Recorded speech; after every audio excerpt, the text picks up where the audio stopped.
सती और शिव के मिलन में एक और नया मोड़ आ चुका है, जहां महादेव भी सती से अपने प्रेम का इजहार कर चुके हैं। लेकिन अब उन्हें इस बात का अफसोस भी हो रहा है, क्योंकि वो जानते हैं कि इस तरह से सती को केवल दुख ही मिलने वाला है। दक्ष किसी भी तरह से उन दोनों के प्रेम के लिए राजी नहीं होंगे, जबकि उनकी स्वीकृति के बिना शिव सती को अपना नहीं सकते। वहीं सती और शिव को साथ देखने के बाद दक्ष अभी तक शांत हैं। शायद उन्हें अब कोई नई योजना नहीं सूझ रही है। सती का विवाह भी टूट चुका है और उनकी हर योजना विफल ही हुई है। अब मेरे सामने कोई रास्ता नहीं बचा है। मुझे समझ नहीं आ रहा कि मैं सती के मन से शिव के प्रभाव को कैसे समाप्त करूं। सभी मेरा साथ छोड़ चुके हैं। सभी की नजरों में मैं सती की खुशियों का शत्रु बनकर रह गया हूं, जबकि नारायण जानते हैं कि ये सब मैं सती की खुशियों के लिए ही कर रहा हूं। दक्ष ऋषि भट्ट के सामने अपनी व्यथा रख रहे थे, लेकिन अब उनके सिवा कोई भी दक्ष की बात या उनको समझने के लिए तैयार नहीं था। छलासुर द्वारा किए गए हमले की वजह से खुद प्रसूति भी दक्ष से रुष्ट नजर आ रही थी, लेकिन दक्ष की अर्धांगिनी होने के नाते वो अपना गुस्सा जाहिर नहीं कर पा रही थी। वहीं दक्ष की बात सुनकर ऋषि भट्ट ने उन्हें समझाते हुए कहा, राजन, आप इतनी जल्दी निराश नहीं हो। हरि कोई ना कोई रास्ता अवश्य निकालेंगे। आप सती के लिए हमेशा उचित सोचते आए हैं, इसलिए आगे भी सती का अच्छा ही होगा। एक पिता होने के नाते आपने कभी कुछ गलत नहीं किया है। ऋषि भट्ट की बात सुनकर दक्ष उदास हो गए, क्योंकि उन्हें अभी भी इसी बात की फिक्र थी कि सती का विवाह जल्द से जल्द हो जाए, ताकि शिव नाम की मुसीबत उनके जीवन से निकल सके। उपाय सोचने के लिए दक्ष एकांत में जाकर उलझनों से घिरे मन को शांत करने के लिए ध्यान करने लगे। हालांकि कई कोशिशों के बाद भी वो ध्यान करने में सफल नहीं हो सके, इसलिए वो बीती सभी बातों को अपने मन में दोहराने लगे, जिससे उन्हें कोई उपाय मिल सके। तभी अचानक दक्ष को सती के स्वयंवर की याद आई, जिसे उन्होंने सती के स्वस्थ होने तक रोक दिया था, और अब तो सती भी स्वस्थ हो चुकी थी। इसलिए अब प्रजापति ने एक बार फिर सती के स्वयंवर को महत्व दिया, और इस तरह से वो सती के लिए योग्य वर का चुनाव भी कर सकते थे। हाँ, अब सती का स्वयंवर ही एकमात्र विकल्प है।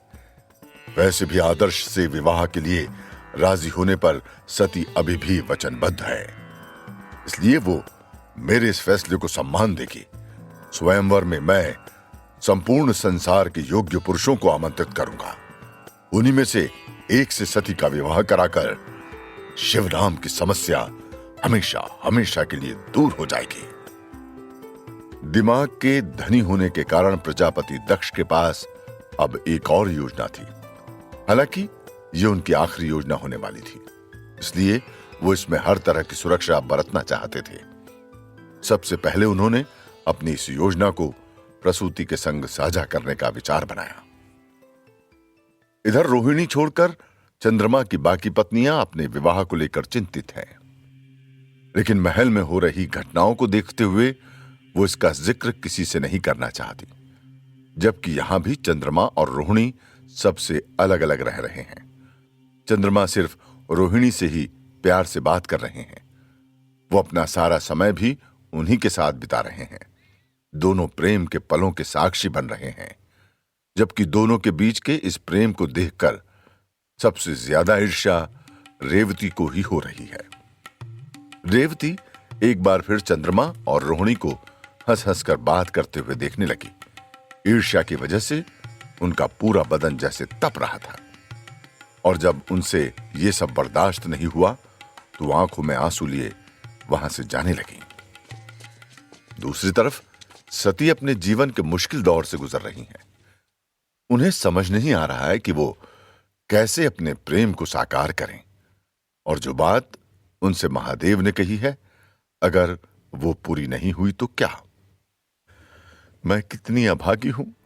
पहले पहल जब मुझे उनसे प्रेम नहीं था तो वो मेरे सामने आते रहे, और जब मुझे उनसे प्रेम हो गया तब पता चला कि मेरे पिता उनसे सबसे ज्यादा नफरत करते हैं।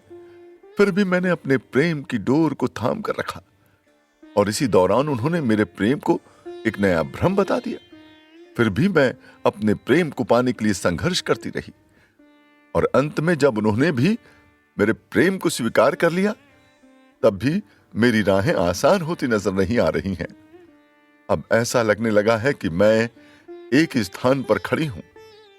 कितनी आसानी से उन्होंने कह दिया कि जब तक पिताजी हमारे रिश्ते को स्वीकृति नहीं देंगे, वो मुझे नहीं अपनाएंगे, जबकि वो भी जानते हैं कि ये असंभव है। आंखों में आंसू लिए सती खुद से ही सभी बातें कर रही थी। मैं किससे अपने मन की बात करूं? अब तो मनमोहिनी भी यहां नहीं है। एक वही थी जो मुझे समझती थी, जिन्हें मेरी पीड़ा का एहसास था, लेकिन उन्हें भी मां ने मध्य महल जाने का आदेश दे दिया। अब यहां मैं किसी के साथ अपनी व्यथा साझा नहीं कर सकती। पिताजी के क्रोध की वजह से कोई मुझसे इस विषय पर बात नहीं करेगा। सती इस समय खुद को बहुत अकेला महसूस कर रही थी। इसी दौरान उनके कक्ष के बाहर से रेवती गुजर रही थी। उन्होंने सती को रोते हुए देखा तो वो अपनी पीड़ा भूलकर सती के पास आ गई। उन्होंने हल्के से सती को आवाज दी, लेकिन उनकी आवाज का सती पर कोई असर नहीं हुआ। तभी एक बार फिर रेवती ने उन्हें आवाज दी, सती। आवाज सुनकर सती अपने ख्यालों से बाहर आ गई और वो रेवती को अपने सामने देखकर हल्का सा मुस्कुराई। सती, तुम ठीक हो ना? रेवती ने सवाल किया। हाँ दीदी, मैं ठीक हूं, सती ने नजर चुराते हुए कहा। अच्छा, लेकिन तुम्हारा चेहरा तो कुछ और ही बता रहा है, और तुम यहां झरोखे के पास खड़े होकर किससे बात कर रही थी? रेवती ने सती को खुद से बात करते हुए देख लिया था। वही रेवती का सवाल सुनकर सती कोई जवाब नहीं दे पाई। तो रेवती ने कहा, सती, कल जो महल में हुआ, तुम उस बात को लेकर चिंतित हो ना? लेकिन तुम चिंता नहीं करो, पिताजी के होते हुए किसी को कुछ नहीं होगा। नहीं नहीं दीदी, ऐसी बात नहीं है। तो फिर क्या बात है सती? कहीं तुम शिव के अचानक आने को लेकर तो चिंतित नहीं हो? यदि ऐसा है तो मैं तुम्हारे मन की व्यथा समझती हूं सती, लेकिन तुम पिताजी के क्रोध को तो जानती ही हो। इसके अलावा तुम्ही ने पिताजी से कहा था कि शिव के प्रति तुम्हारा ये प्रेम एक तरफा है। शिव के मन में ऐसा कुछ भी नहीं है। अपनी बात खत्म करते हुए रेवती सती के जवाब का इंतजार करने लगी। तभी आंखों में आंसू लिए सती ने कहा, दुख तो इसी बात का है दीदी, जब शिव को मुझसे प्रेम नहीं था तो भी मैं सभी से लड़ती रही, लेकिन अब जब शिव ने मेरे प्रेम को स्वीकार कर लिया है तो मुझे उन्हें पाने के कोई आसार नजर नहीं आ रहे हैं। शिव ने सती के प्रेम को स्वीकार कर लिया है, यह बात रेवती को समझ नहीं आई, इसलिए उन्होंने हैरान होते हुए कहा, क्या क्या कह रही हो सती? यदि ऐसा है तब तो तुम्हें खुश होना चाहिए। इससे ज्यादा प्रसन्नता की बात और क्या हो सकती है? रेवती ने मुस्कुराते हुए कहा, लेकिन अभी भी सती के चेहरे पर मायूसी थी। ये प्रसन्नता की बात तो है, लेकिन उससे ज्यादा दुख की भी बात है, क्योंकि अब उन्होंने ये प्रण लिया है कि वो मुझे तभी स्वीकार करेंगे जब पिताजी हमारे रिश्ते के लिए अपनी स्वीकृति देंगे, और पिताजी के क्रोध को तो आप जानती ही हैं। इसलिए अब मुझे समझ नहीं आ रहा है कि क्या करूं। जब से मुझे प्रेम जोग लगा है, तभी से कुछ भी अच्छा होने से पहले ही एक और परीक्षा मेरे सामने आ जाती है। सती की आंखों में अभी भी आंसू थे। खुद पर भरोसा रखो सती, अपने प्रेम पर भरोसा रखो, सब उचित होगा, कहते हुए रेवती ने सती को अपने गले से लगा लिया, क्योंकि कहीं न कहीं रेवती की पीड़ा भी इसी तरह की थी। जहां एक तरफ सती के प्रेम के बीच में दक्ष रुकावट थे, तो वहीं दूसरी तरफ चंद्रमा और रेवती के बीच की रुकावट रोहिणी थी। इसलिए रेवती को सती के दर्द में अपना दर्द नजर आ रहा था। इधर दक्ष ने सती के स्वयंवर की बात करने के लिए प्रसूति को अपने कक्ष में बुलाया, और थोड़ी ही देर में प्रसूति उनके सामने थी। आते ही प्रसूति ने कहा, आपने मुझे बुलाया? प्रसूति की आवाज में एक नाराजगी थी जिसे वो जाहिर भी नहीं कर सकती थी और दक्ष के सामने नाराज भी नहीं हो सकती थी।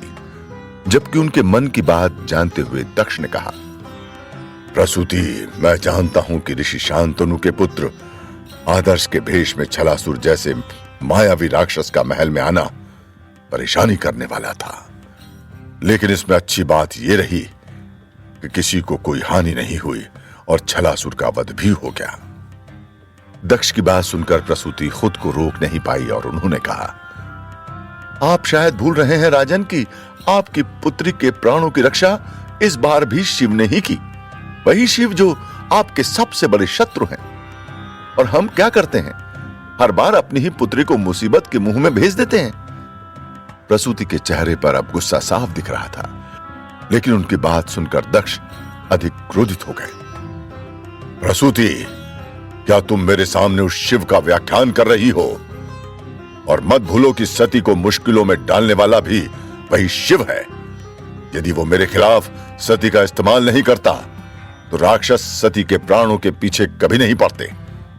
और मैं मानता हूं कि मुझसे भूल हुई है जो मैंने आदर्श रूपी छलासुर की ठीक तरह से जांच पड़ताल नहीं की, इसलिए वो महल के अंदर आने का दुस्साहस कर पाया। और अब मैं इसी भूल को सुधारना चाहता हूं। दक्ष भले ही अपने किए की माफी मांग रहे हों, लेकिन उनके चेहरे पर पश्चाताप नजर नहीं आ रहा था। फिर भी उनकी बात सुनकर प्रसूति को लगा कि शायद अब दक्ष सती और शिव के रिश्ते के लिए अपनी अनुमति देने वाले हैं, इसलिए उन्होंने अपने भाव को बदलते हुए पूछा, किस तरह का सुधार राजन? दक्ष ने अभिमान से तन कर कहा, अब मैं सती का स्वयंवर करवाऊंगा, क्योंकि अब वो पहले से स्वस्थ हो चुकी है और वो मेरी इच्छा से विवाह करने का प्रण भी ले चुकी है। लेकिन तुम किसी बात की चिंता नहीं करना, इस बार मैं खुद सुरक्षा के सभी इंतजाम की व्यवस्था देखूंगा और इसके लिए मैं एक बहुत ही गुणकारी दरबारी को इस स्वयंवर में बुलाने जा रहा हूं। प्रसूति के अनुमान के विपरीत दक्ष ने अपने स्वभाव के मुताबिक ही बात कही और उनकी ये बात सुनकर प्रसूति शांत हो गई। दक्ष की बात सुनने से पहले एक पल के लिए प्रसूति को लगा कि शायद एक पिता अपनी पुत्री की खुशियों के आगे अपने अहंकार को त्याग देंगे, लेकिन दक्ष की जिद के आगे सब बेकार था। जल्द ही दक्ष ने सती के स्वयंवर की घोषणा कर दी। उन्होंने इसके लिए योग्य और गुणवान पुरुषों को आमंत्रित किया और अब वो सारी व्यवस्थाएं खुद ही देख रहे थे। इसके अलावा उन्होंने देवताओं को भी स्वयंवर में आने का निमंत्रण भेजा, लेकिन इस बार उन्होंने महादेव को आमंत्रित नहीं किया और इसी बात की जानकारी सती को देने के लिए वो स्वयं चले गए। लेकिन सती इस समय शांत मन लिए बगीचे में पक्षियों का चहचहाना सुन रही थी, जैसे वो सती से कुछ कहना चाहते हो। इतने में बगीचे में दक्ष का आगमन हुआ और उन्होंने सती को शांत बैठे देखा। पुत्री, आवाज सुनकर सती दक्ष की तरफ देखने लगी, जबकि दक्ष उनके पास आकर बैठ गए। मैं जानता हूं कि बीते कुछ दिन तुम्हारे लिए बहुत मुश्किल भरे रहे हैं, लेकिन कल का दिन उन सबसे भारी। कल मैं तुम्हें खो ही चुका होता, लेकिन भगवान विष्णु ने तुम्हें कुछ नहीं होने दिया। थोड़ा रुककर उन्होंने आगे कहा, अब तो तुम स्वयं ही देख चुकी हो कि शिव से जो भी संबंध बनाने की कोशिश करता है उसके जीवन पर संकट मंडराता ही रहता है। और एक पिता होने के नाते मैं अपनी पुत्री के जीवन की डोर ऐसे हाथों में कैसे छोड़ सकता हूं। मुझे तुम्हारी खुशी से बढ़कर और कुछ भी मूल्यवान नहीं है, परंतु मैं ये भी जानता हूं तुम्हारी खुशी किस में है। दक्ष सती को समझाते हुए अपनी बातें कहे जा रहे थे और सती भी उनकी बातों पर बेमन मुस्कुरा रही थी। तभी दक्ष ने कहा, तो क्या हुआ अगर मेरी पुत्री का विवाह आदर्श से नहीं हो पाया तो? अब मैं तुम्हारे लिए उससे भी योग्य वर ढूंढने जा रहा हूं। इसके लिए मैंने तुम्हारे स्वयंवर की घोषणा की है और मुझे पूरा यकीन है कि स्वयंवर के जरिए तुम्हें योग्य वर अवश्य मिलेगा। इतना कहते ही दक्ष ने अपनी बात समाप्त की, जबकि उनकी बात सुनकर सती का दिल दुखा तो जरूर, लेकिन उन्होंने उस दुख को जाहिर नहीं होने दिया और हल्का सा मुस्कुराते हुए दक्ष से कहा, जैसा आपको ठीक लगे पिताजी। इसके बाद सती शांत हो गई।